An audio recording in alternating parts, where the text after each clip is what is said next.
wa kijinsia. Naomba turejee, tukae, tutulie, tusikilize somo. Ukatili ni nini?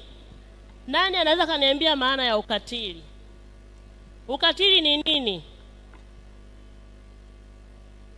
Bomba mbili, kata bomba mbili. Ukatili ni nini? Au mtu yoyote anayefahamu maana ya ukatili? Tumewahi kusikia ukatili? Tumewahi kusikia? Tumeshuhudia matendo ya ukatili? Ukatili ni hali ambayo anafanyiwa mtu kwa makusudi ambayo itamuumiza. Ni hali ambayo anafanyiwa mtu kwa makusudi ya kumuumiza. Yaani utamfanyia mtu kitendo chochote kile cha kumuumiza bila ridhaa yake, pale umemfanyia nini?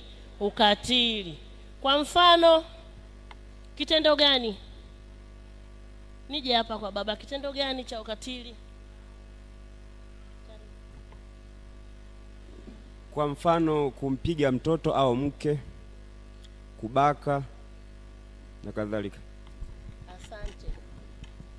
Kumpiga mtoto bila kosa, kubaka na matendo mengine. Lakini sasa tunakuja kwenye neno lenyewe, ukatili wa kijinsia. Tumeelewa kwanza maana ya ukatili, lakini tunakuja kwenye tendo, mada ya jina la ukatili wa nini? Wa kijinsia.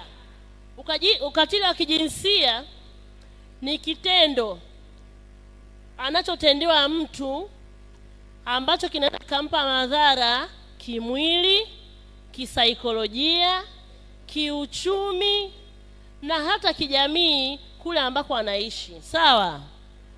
Lakini kuna aina mbalimbali za ukatili wa kijinsia.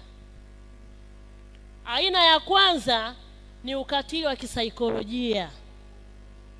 Ukatili wa kisaikolojia ni ule ambao mtu atatendewa jambo ambalo litamletea madhara kisaikolojia.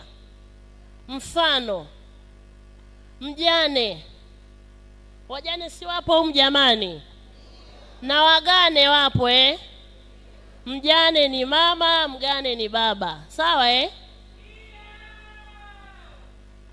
Wajane kina mama, tunakuwa na wawenza wetu ambao wametangulia mbele za haki. Kwa bahati nzuri huenda wametuachia chochote ambacho kitatusaidia sisi kutunza familia.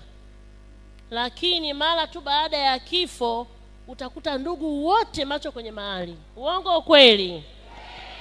Ndugu wote wanakuwa, yani jicho sio mama anaishije, mtoto anasomaje, ameacha nini.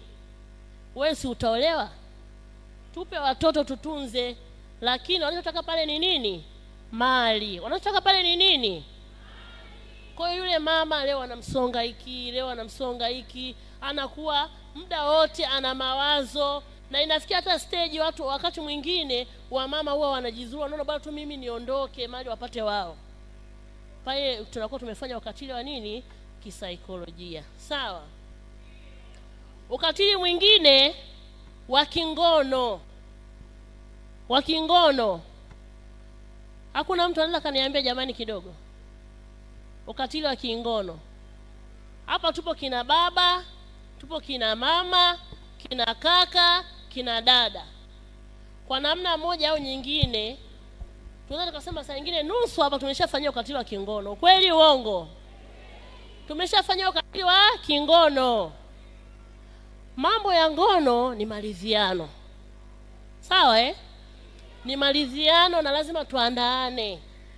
Stage ya kwanza, ya pili, mpaka mama amelainika nini ndio mnaendelea. Si ndio hivyo? Lakini sasa baba ametoka huko amekunywa zake huko nani? Kama ni bia, kama ulanzi, kama kindi, komoni, zimapanda huko. Wewe umefika pale umelala. Yeye akifika pale tu anataka. Na wala hakuandai. Anafika tu bwana, geuka bwana, geuka. Unaona Tena hata kama ugeuka ameshakugeuka huko, ameshakugusagusa huku, ili mradi ugeuke pale wewe umelizia,